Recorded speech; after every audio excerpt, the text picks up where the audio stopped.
இன்னைக்கு என்ன வீடியோல பார்க்க போறேன்னா, ஆடி வெள்ளி வருது இல்லைங்களா? ஆடி வெள்ளிக்கு எல்லாரும் வீடெல்லாம் கிளீன் பண்ணி மொழுவி கழுவி மாவு கோலம் போடுவாங்க இல்லைங்களா? மாவு பச்சரிசி ஊற வச்சு அரைச்சி போடணும். அந்த மாதிரி இல்லாம ரெடிமேடா நம்ம எப்படி பண்ணி வச்சுக்கிட்டா எப்போ வேணாலும் எடுத்து யூஸ் பண்ணிக்கலாம். நான் அந்த மாதிரி தான் யூஸ் பண்ணிட்டு இருக்கேன். அது எப்படி பண்றதுன்னு காட்டுறேன். இந்த பண்ணி வச்சுக்கிட்டீங்கன்னா 6 மாசம்ன்றது 1 வருஷம் கூட நமக்கு வேண்டிய அளவு எடுத்து தினம் கூட மாவு குழம்பு போடலாம்.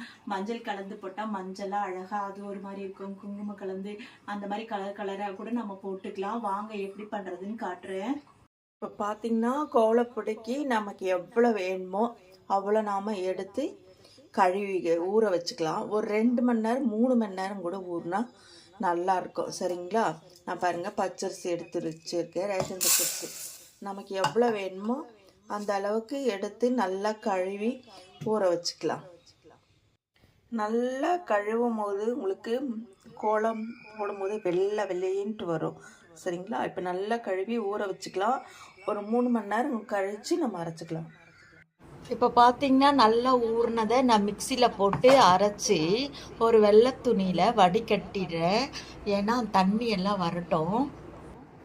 இப்போ பார்த்தீங்கன்னா வடிகட்டினதை தாம்பாளத்தில் போட்டிருக்கேன். அது கொஞ்சம் நேரம் காயட்டும்.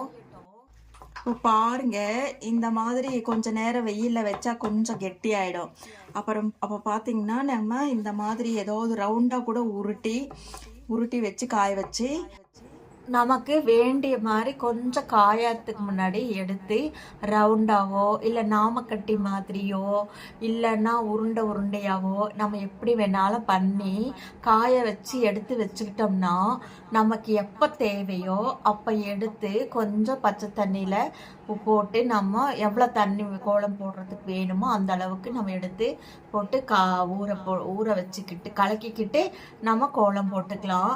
நான் இது கடைக்கு கொடுக்கறதுக்காக நான் சேல்ஸ் பண்ணுறது.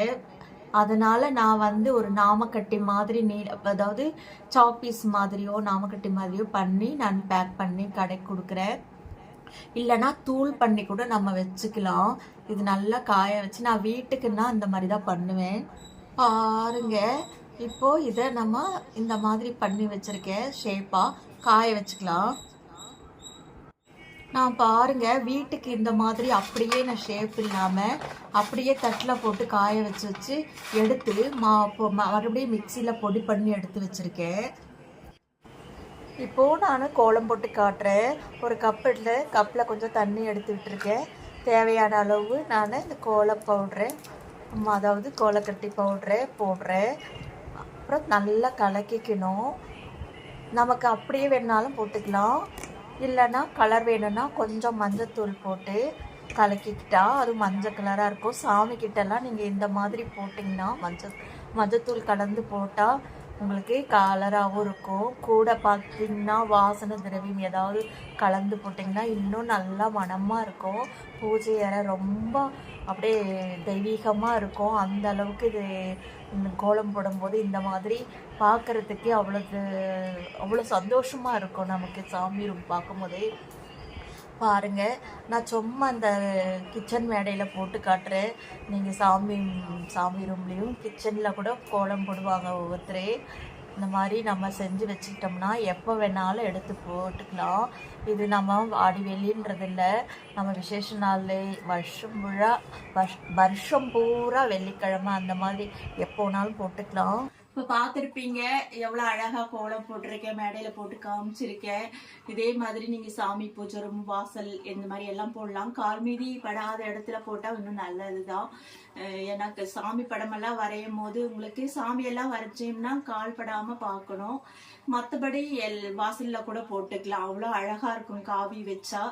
இந்த வீடியோ உங்களுக்கு பிடிச்சிருக்கும்னு நினைக்கிறேன். பிடிச்சிருந்தா லைக் பண்ணுங்கள், ஷேர் பண்ணுங்கள். அப்படியே என்னோட சேனல் சப்ஸ்கிரைப் பண்ணுங்கள். பாய்.